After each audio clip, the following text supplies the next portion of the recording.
This video is for you guys. We hear you, we read the comments, and we're here to do additional LS driver testing. Long story short is we didn't receive all of the heads from all of the manufacturers, but we got the bulk. So these additions are the ones you've requested. Srixon ZXi LS, the Wilson Dynapower LS, brand new version.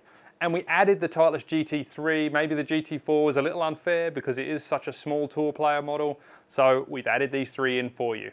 We put the three heads under exactly the same test parameters as we did the last batch, so you'll get an apples to apples comparison in this video. Hang around for the full test. Let's kick it off by running over the test parameters really quickly again. 115 miles an hour, zero face, zero path, zero angle of attack, exactly the same golf shaft, exactly the same golf ball tested on each three heads.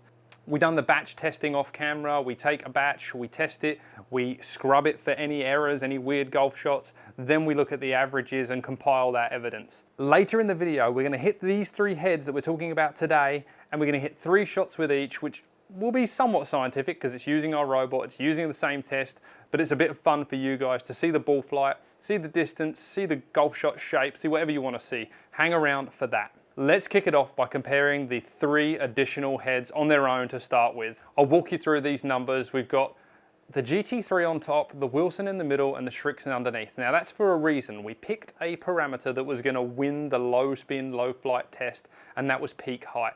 The GT3 was the lowest peak height out of this batch, followed by the Wilson, followed by the Srixon. But there's other things to note. If you look at just RPMs alone, the Wilson was the lowest spinning, followed by the Titleist, followed by the Srixon. If you look at launch alone, it goes Titleist, Wilson, Srixon, and then that all-important spin launch number. That is RPMs divided by launch, which gives you spin launch. And the lowest in this batch was the Wilson. So for every degree of launch it actually produced the lowest amount of RPMs. Other things to note, we've got lie angle, Wilson being the flattest, Srixon being the most upright, and the MOI YY, which is heel to toe, left to right forgiveness, is almost identical throughout the batch. A couple of 100 points between the Titleist and the other two. It's really negligible. I will say, if we're looking at the shape of these heads, the Wilson is noticeably taller from crown to sole. I like the Srixon with the matte finish, just my preference, but it definitely sits the most shallow out of all of them, and it looks the longest from front to back. If we're talking traditional driver heads, obviously the GT3 is in there. It's that pear shape, gloss finish, looks super, super clean. If you're really dedicated and you knew the numbers, then you probably know where these lie in the big batch. But let's jump into the big batch test and put them all head to head and have a complete low spin, low flight test for this year. So here it is, the big batch test. We're gonna read this from left to right. Are you ready to find out the lowest spinning driver with all the drivers we believe now? Let's go. So as you can see, the champions stayed champions, but where do the additions lie? And we'll talk through some standout numbers again. From left to right, in first place, GT4, and we're looking at peak height. This is the reason why they're staggered left to right, purely based on peak height. 25.9 is number 1. That's the lowest flight. But if we look at 2, 3, 4, and 5 on the list, we are almost identical in peak flight. So I'm gonna call it here now that these are all joint second place. There's gonna be reasons why you pick one over the other. You like the brand, probably, or the lie angle suits you. You like the look of the head. The MOI from heel to toe more suits your strike position. There's a bunch of reasons why you might pick these drivers. That's why we're just talking about peak height. We had to pick a metric to understand a winner. Another notable that stands out, and we're going to reference back to a number that we kind of coined at Cool Clubs, which is spin launch, RPMs divided by launch. It goes in joint first place, let's call it, GT4 and the Ping G440 LS. And in a clear second place on its own is the Wilson LS. I think that's a standout call. We missed it from the first test. Like I said, no other reason that we didn't have the head in time, but that's a cool metric to have for Wilson. They're really good at launching it and not spinning it too high. And then we're followed by the QI35 LS. I actually think that's a pretty close to the Srixon there. We're talking about 9 RPMs difference through every, 1 degree. So if it launched 10 degrees different, there's only going to be 90 RPMs difference. So those two drivers are really, really close, as is the Srixon at 236. So I guess what we're learning from this is, you know, we do some rankings, but really this content is to help you dive in and find out what do these drivers mean relative to your game.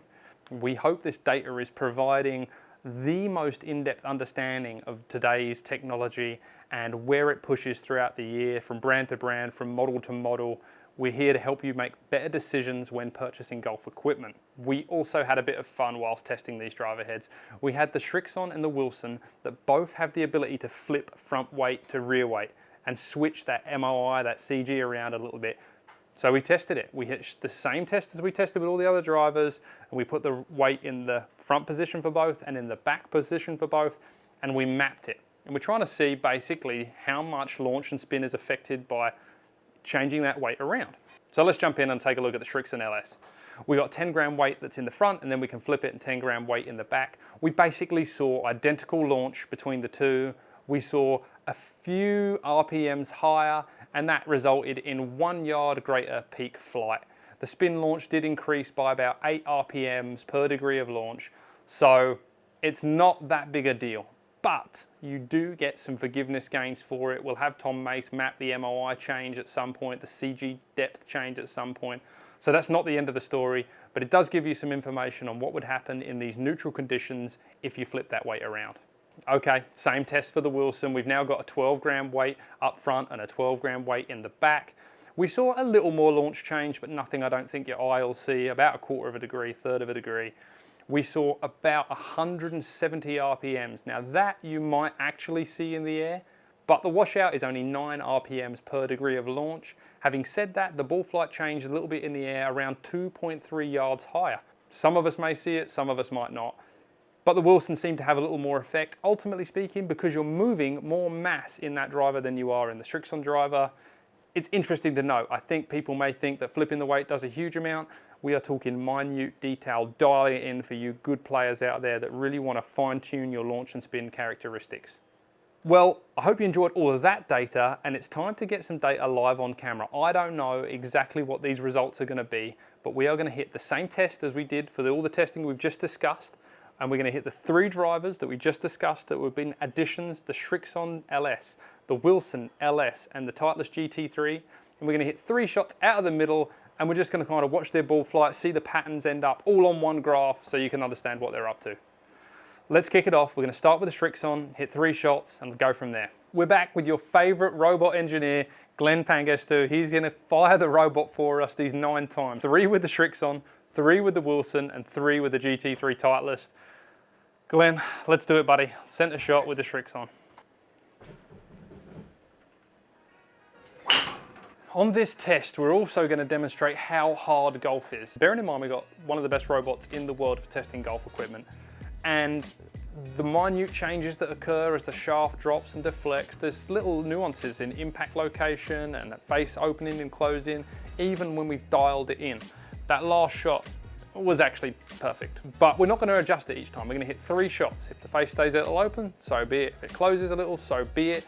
You're at least going to get to see 3 real robot shots.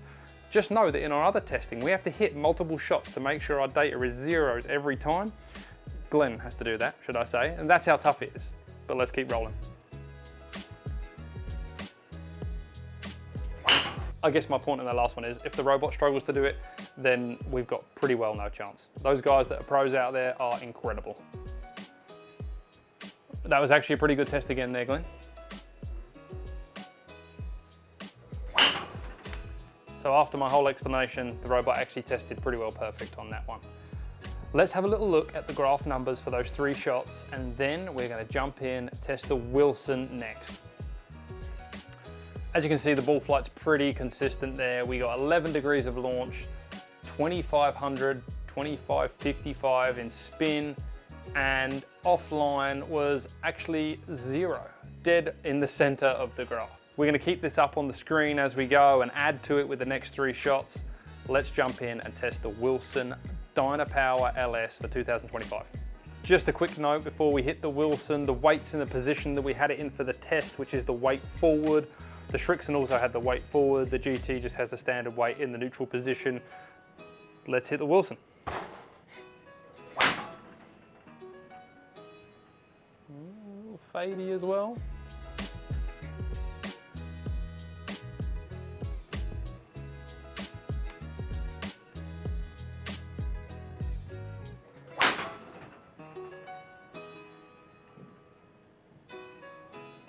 looked like the same piece of air as the first one, which is good.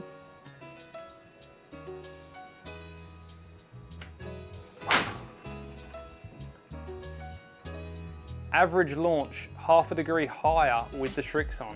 Average spin, 150 RPMs lower with the Wilson.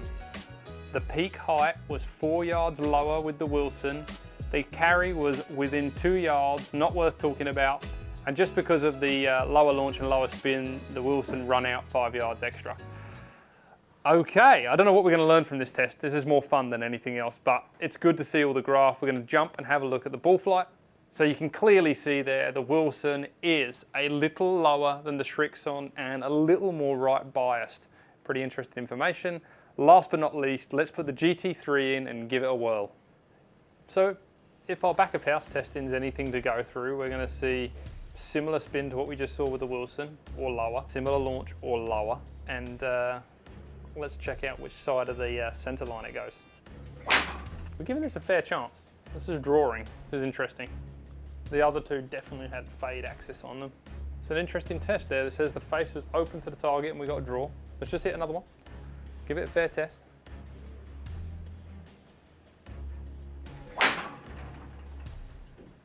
Drawing again on the second shot. Well, we're starting to see a pattern now. The CG depth is the furthest forward in the GT, then it goes the Wilson, then it goes the Srixon. Test was pretty good that time, half a degree open, but that also did have a little into-out path, so that's maybe why it's drawing a little. All three of them drew. Let's just see if that was a path-related thing. Club path, 0.1, impact was good. Okay, let's check out the ball flight to start. So definitely drawing.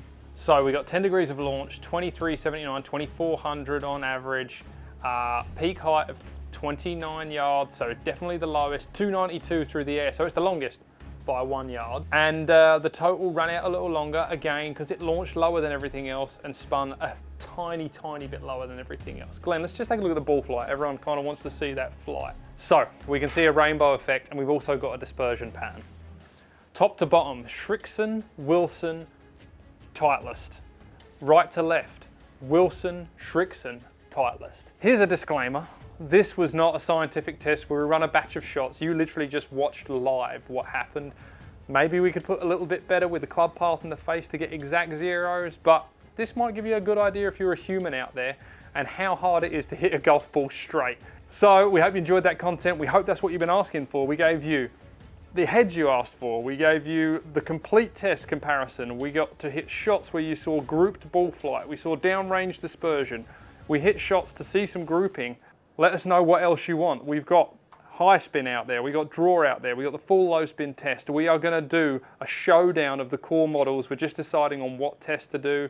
Mark will be back once the PGA show's wrapped up. Please like, subscribe, tell your friends. We're here for you. Hopefully this video demonstrates why we're doing what we're doing, to give you the data you want to help you buy better clubs.